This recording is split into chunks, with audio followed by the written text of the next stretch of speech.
নমস্কার বন্ধুরা, আমি মনীষা টিউব কুকিং চ্যানেলে আপনাদের স্বাগত। আজ বানাচ্ছি মতিচুরের লাড্ডু, কোনো প্রকার আর্টিফিশিয়াল কালার বা লিকুইড গ্লুকোজ ছাড়াই। আমার ভিডিও শুরু থেকে শেষ পর্যন্ত দেখার অনুরোধ করছি। এইটুকু আত্মবিশ্বাসের সঙ্গে বলবো, আমার টিপস ফলো করে লাড্ডু বানালে লাড্ডুই থাকবে, কোনো দিন হালুয়া হবে না। মতিচুরের লাড্ডু বানানোর জন্য আমি নিয়েছি এখানে 4 কাপ বেসন। যে কাপে বেসন মেপে দিচ্ছেন সেই কাপেই চিনি মেপে নেবেন। বেসন অবশ্যই ছোলার হতে হবে, না হলে সেই টেস্টটা আসবে না।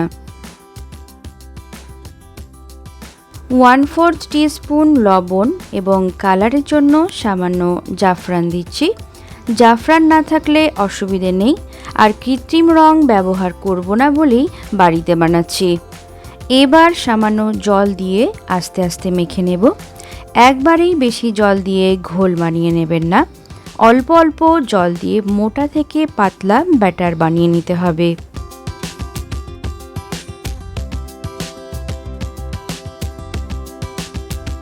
এই পর্যায়ে আর একটু জল যোগ করে পাতলা করে নিলেই মোটামুটি হয়ে যাবে।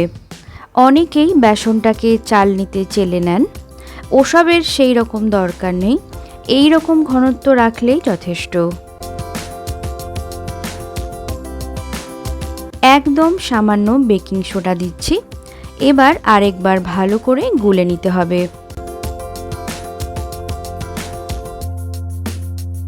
এই রকম ঘনত্ব একদম পারফেক্ট। এবার ঢাকা দিয়ে 10 মিনিটের জন্য সেট হতে দিন।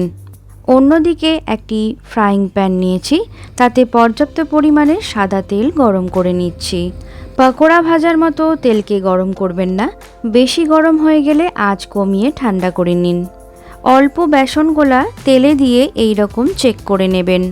এইবার কোনো শেপ ছাড়াই যেমন তেমন করে বেসনের গোলা তেলের মধ্যে ছেড়ে দিচ্ছি। এপিঠ ওপিঠ ভালো করে ভেজে নিতে হবে।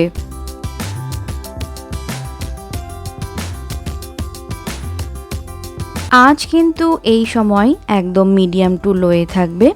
পোড়া ভাব চলে এলে টেস্ট এবং কালার দুটিই খারাপ হয়ে যেতে পারে।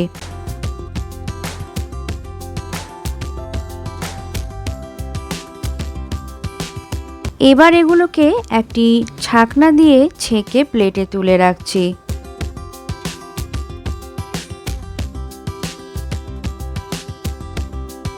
প্রথম ব্যাচ ভেজে নেওয়ার পর পরেরটির জন্য আরেকটু আঁচ কমিয়ে দিতে হবে। এখন তেলটা আগের থেকে বেশি গরম আছে, পুড়ে যেতে পারে।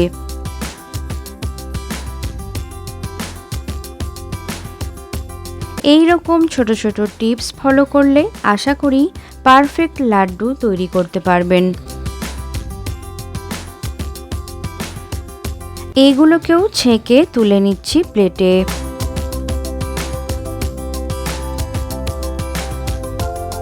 সবটা ভেজে নিয়ে হালকা ঠান্ডাও করে নিলাম। দেখুন কি সুন্দর মুচমুচে হয়েছে।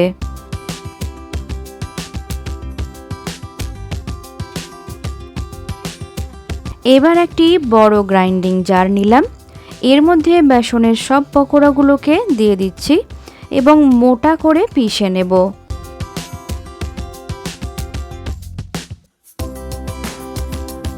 আপনাদের দেখায় কীরকম ঝুরঝুরে মিশ্রণ বানাতে হবে। এই যে দেখছেন, ঠিক এই রকমই হবে, মোটা দানাযুক্ত। এর থেকেও মোটা দানা রাখতে পারেন, কিন্তু পাতলা দানা একদমই করা যাবে না। সমস্ত পকোড়াগুলোকেই সুন্দরভাবে গ্রাইন্ড করে নিয়েছি। এবার সুগার সিরাপটাকে বানিয়ে নেব। এর জন্য একটু তাকের প্রয়োজন আছে। ওই মেজারিং কাপের 2 কাপ মতো জল এবং 4 কাপ চিনি। তাহলে এই রেসিপির জন্য সঠিক পরিমাপ এই রকম। 4 কাপ বেসনের জন্য 4 কাপ চিনি ব্যবহার করব এবং 2 কাপ জল। মিডিয়াম টু হাই ফ্লেমে ফোটাতে হবে।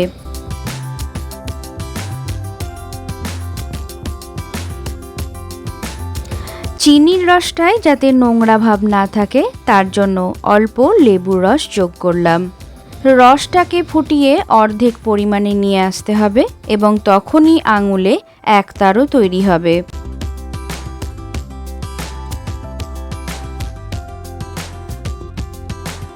দেখুন মোটামুটি অর্ধেক পরিমাণে চলে এসেছে এবং আঙুলে একতারও তৈরি হচ্ছে। দিয়ে দিচ্ছি 5 ml মতো জাফরান গোলা জল। জাফরানটাকে অল্প গরম জলে ভিজিয়ে রেখেছিলাম। জাফরান অথবা রং ছাড়াও লাড্ডু বেশ সুস্বাদু হয়। এবার মিশ্রণটা সুগার সিরাপের মধ্যে ঢেলে দিচ্ছি।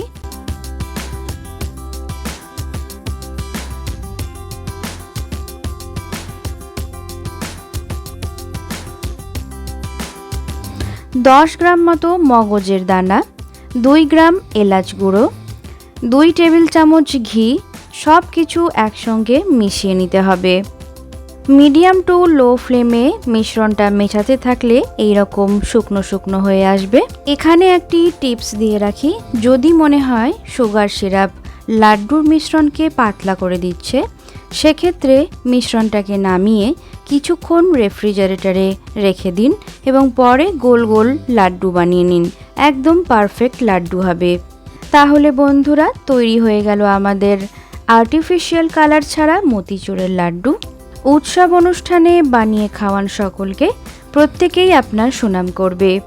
রেসিপি কেমন লাগলো অবশ্যই জানাবেন। চ্যানেলটা সাবস্ক্রাইব করতে ভুলবেন না যেন। আজকের মতো বিদায় নিচ্ছি। ভালো খান, সুস্থ থাকুন, বাই।